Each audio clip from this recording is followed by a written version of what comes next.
the touring part, and even just like the day-to-day hustling for gigs that I didn't really want to play, or like, having to do like wedding band stuff, or like, standards in a restaurant for a bunch of money, but like it's, no one's paying any attention, and like the music's not very good. I was like, I don't need this. This is making me dark. Yeah. So that's I why think a lot of people get into many that. people, I think I got darker faster than most. And so I was like, I need to not do this. So I started teaching instead, and then I only like play with my own bands or things that, you know, with friends and friends projects that I like enjoy. Yeah. Well, it gives you the flexibility to choose whatever you want to do Right, and not and feel then like you're going to... right, and then most other people kind of won the jazz lottery, like 10 years ago, where, we just like there's 40 or 50 bands in New York that are, just as good as we were. I was in some of them, but for whatever reason, probably partly personnel and then partly just like sheer luck, we got to go to some European festivals, and some people at European festivals heard us and were like, we want you to do tours. So for like, a good 6 or 7 years, we were, whenever I had a break in school, we would go do like a, 9-day tour in Europe. So we'd like, take a week in the fall, and then a week in February, and then a week in April. And so we were doing like, and then summer festivals. And so like 2009 to like 2015 or 14, that was like, 3 tours. And like every one of those tours, it'd get to be like Wednesday, and I would just like hate it. And like we found ways to like, make it fun. And like as a result, it was like a lot of energy went into making sure that it was fun. Yeah. And then kind of like in touring with other bands that isn't the case, it became more and more evident that like, okay, this is like probably as good as touring is going to get. Like, 2011, 12, 13 were like super heavy years, and we were like having a great time and like doing this whole thing, but it was like, man, I would not do this with like another band.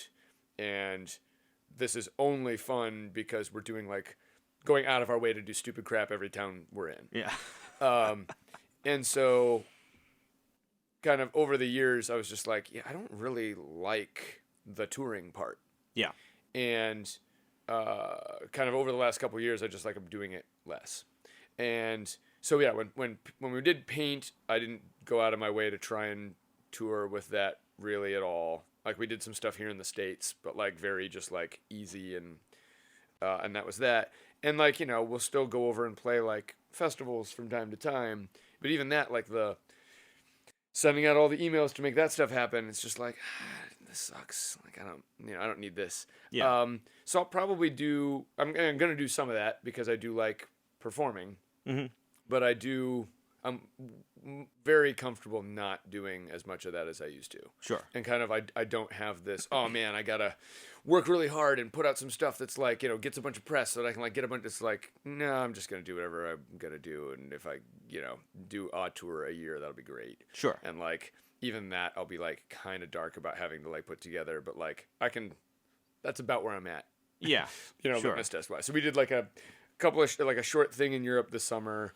I guess like in the last year there was like one or two other festival-y things, and like that's plenty. I'm not gonna hustle for that. I'm perfectly fine kind of doing stuff here in the Northeast, and then when an album comes out, trying to get like a festival or two, and like that'll be plenty. Yeah. But like I only got to do that in the first place, through luck. Well, what does that mean? Like, what was the foundation? Like, did you seek it? You didn't seek it out. I mean, like, Didn't how seek did it you out. fall Like into we were that just like world? doing what we did. I was like booking tours in the States where we just like play Philly and Pittsburgh and Chicago and Cleveland, and like that was going for like years. And then we got an invite to a festival in Europe in summer, like spring '09, and that was like the first like overseas gig we did. We did one gig and then some kind of like associated workshops and stuff, and a bunch of people were at that festival who then like booked tours for the band, going forward. And that was all right around the time that like 40 Fort had just come out, and we were working on the Smooth Jazz record. And then the Smooth Jazz record came out and was like weird enough that part of the way you get to tour is like through having these like novel concept-y things. And so that happened, and there were like 2 years of touring with that. And then the Kind of Blue thing happened, and we obviously weren't going to tour with that, but that like led to a whole bunch of like, okay, so we toured playing our normal music, and then the 7-piece happened, and festivals wanted to have the 7-piece, so that happened a little bit. And I was, then it becomes the game where it's like, all right, am I gonna like every 2 years try and come up with some like marketable novel thing, which is like the paradigm, where once you're a little bit established, which is pretty much luck, it's like, the Dave Douglas paradigm, where it's like every 2 years you form a new band and you write a bunch of new music, and then you tour that, and then everybody who wants that is over. And while you're touring that, you're coming up with a totally new band and a totally new concept. And you record that record, and then you tour that record, and you do that until you die. Yeah. And it's like, I was just like, it sounds miserable. Like, I just want to make the music I want to make. Yeah. So, I thought about that for a while, being like, all right, trio, should I do like a tribute record and like, play a bunch of like covers, like a Horace Silver tribute record or something? Just like, yeah, if we did that, we could like market it, and then we like go play all these festivals. Is this like, because like, look at the roster of a festival, and like how many of those bands are like tribute to so-and-so, or so-and-so plays the music of so-and-so. And it's just like, I don't want to do that. Sure. Like, it sounds like hell. Yeah. So, yeah, it's just like, well, I see how the game works. So I either continue doing this, coming up with a new band every couple of years and like, touring it. And I, kind of frankly, that's what happened this summer. Like, I put out the Rock Band record, and a bunch of people were like, oh, you have a new project. Come play at our festival. It's just like, yeah, but I want to keep playing with this rock band for the next like 10 years. Like, it's not going to be a novelty. Yeah. Sure. So I'm not going to like, all right, cool. What's the next, like that toured, scrap it. Next band. Like, I don't want to. That's interesting in jazz world though, because in rock world or whatever, you could play the same songs for, sort of. I mean, you could put out new albums or whatever. Right, but that's like, feels like a different thing. Like, I mean, if I want to get real cynical, I think it has to do with like, there isn't all that much money in the jazz world in the first place. Mm-hmm. And the people that are in it, a friend of a friend, once said like, right, there are about 5,000 or 6,000 people total on Earth that actually know and care about anything we do. And that is not enough people to like generate an audience or make a living. Sure. So it's like the way you have to do it is like playing at venues and festivals where the majority of the audience doesn't actually know or care about what you're doing. They're just there to hear some jazz.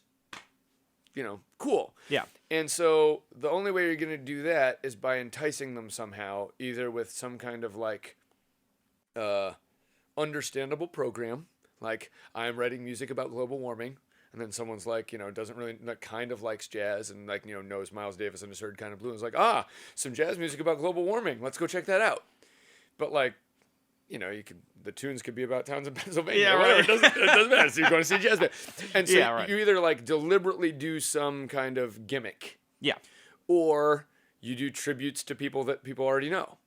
Like so-and-so plays the music of Miles Davis, or so-and-so plays the music of so-and-so for like ever and ever and ever. And then, not particularly engaged, but still jazz festival going public is like, I know who Miles Davis is. I'll go check out that band. Sure. And so either one of those is like really cynical. Maybe, but unless you genuinely genuinely want to do that, in which case more power to you, and that's great. Right, that's its own thing. Right. So it's like, if you are, and I'm not going to think of like a good example, but there are plenty of our peers who are like super invested in the music of so-and-so, and that is what they want to do. Yeah. And then they go around playing the music of so-and-so, and it's great. And like, I don't want to do that, but if you want to do that, sure, that is awesome. Yeah.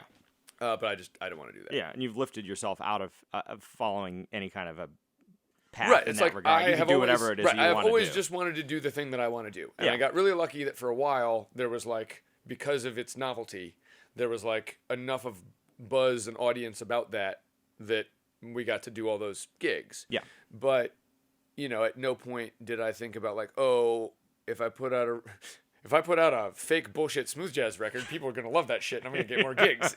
Like said no one ever. Right, yeah. I totally got it. I'm going to do some like avant-garde 1920 stuff with Brandon Seabrook and a tape recorder, like, making squonky noises. This is going to be great. It'll be huge. But that's kind of like, what everybody's kind of under the pressure to do from John Zorn on down, actually. Like over the summer, like Zorn was touring with like his Bagatelles thing. Mm-hmm. It's like Zorn wrote a whole new book of music, and he's well enough known that like, cool, we're going to bring you doing your whole new book of music because this is not just the same old John Zorn. Whereas, I don't know if, unfortunately, Zorn probably wouldn't be able to just like tour in perpetuity with Masada. Yeah. You know, like Sure. just after you've played every festival, you know, John Q Festival Going Public is gonna be like, yeah, I've already seen that. And it's like, oh, but they're playing completely different music. It's like, I've seen that band. You know, and so it's like, Sure. you need that in the jazz world because it is fairly esoteric and the audience is fairly small that understands what they're hearing. You need a way to appeal to like a larger group. And so you get stuff like, and this is in no way pejorative, the Bad Plus, who are great. Mm-hmm. But it's like, there are a bunch of people that genuinely want to play kind of like indie rock as a piano trio. There's a massive market for that works out really well for Dave King, Sure. who is a beautiful human. And like, that's Great great. drummer. And I think that's awesome. I don't want to do that. Sure. But that is like exactly that. They're doing exactly the thing that they want to do.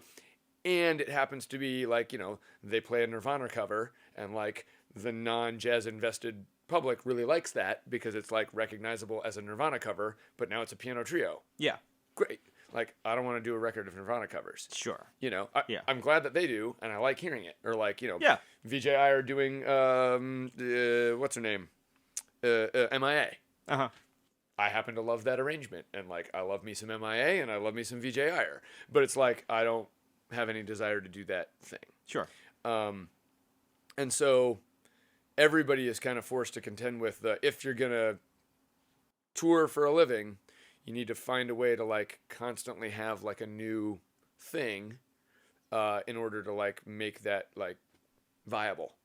And that's like a part of the hustle that I just like have no desire to do. So it's like, I'm going to just keep doing the thing that I want to do. And if every once in a while it's a thing that like gets me some gigs, that's great. Yeah. But I'm not going to kind of, you know, having thought about it, like if I was going to do a tribute record, I would do a Sam Jones tribute record. Like, that's my favorite bass player. He wrote some pretty interesting tunes. He doesn't get enough credit. Yeah. But like, you know, I wrote a bunch of arrangements and was like, all right, maybe the trio version, most of the other people do the killing is going to do this like Sam Jones tribute. But I was like, I don't want to do that.